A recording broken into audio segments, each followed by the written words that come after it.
নমস্কার বন্ধুরা, প্রতিদিনের মতোই আবার চলে এলাম মাই গ্যালারিতে। তোমাদের সবাইকেই স্বাগত জানাচ্ছি। তো দেখো, ঘুম থেকে উঠে গেছি। তো ঘুম থেকে উঠে একটুখানি মৌরি মেথি ভেজানো জল ছিল, তো সেটা একটু খেয়ে নিলাম। তারপরে কিছুক্ষণ পর একটু ড্রাই ফ্রুটসও খেলাম। তো একটুখানি চাও খেলাম, কারণ চা না খেলে ঘুম ভাঙতে চায় না। কিছুক্ষণ পরে মানে আধা ঘন্টা পরে তো চা আর বিস্কুট দিয়ে খেয়ে নিলাম, কারণ বিস্কুট ছাড়া তো খাওয়া যায় না। তো যাই হোক, তারপরে জামা কাপড়গুলো অনেকগুলো রোদ্দুরে দিয়েছিলাম, দেওয়ার পরে তুলে তারপর দেখো বাপের বাড়ি চলে গেছি, কারণ আজকে বোনের জন্মদিন। তো সেই জন্য তো দেখো এদিকে মা রুটি করছে, গরম গরম ফুলকো ফুলকো রুটি। তো এটা দিয়ে আজকে তরকারি দিয়ে আর একটু চা দিয়ে খেয়ে নিয়েছিলাম ব্রেকফাস্টে, আর ছেলেকে একটু রুটি খাই দিয়েছিলাম। তো এটাই ছিল আজকে সকালের ব্রেকফাস্ট।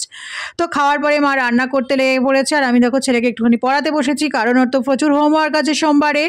তো এখন আবার মৌখিক পরীক্ষাও নেবে। তো যাই হোক, দেখো মার কিছুটা রান্না হয়ে গেছে।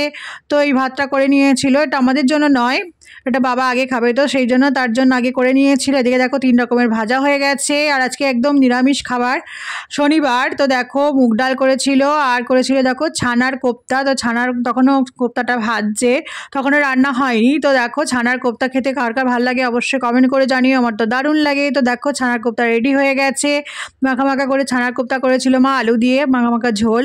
তো দেখো গরম গরম ভাতও করে নিয়েছি। তো দেখো সকাল সকাল মানে হয়ে গিয়েছিল। তো দেখো থালিটা তোমাদের সামনে সাজিয়ে দিয়েছি, যা যা রান্না করেছিল 3 রকমের ভাজা, মুগ ডাল আর এই ছানার কোপ্তা দিয়ে, আর একটু দইও দিয়েছি, আর স্যালাড দিয়ে থালিটা সাজিয়ে দিয়েছি। কেমন হচ্ছে অবশ্যই কমেন্ট করে জানিও।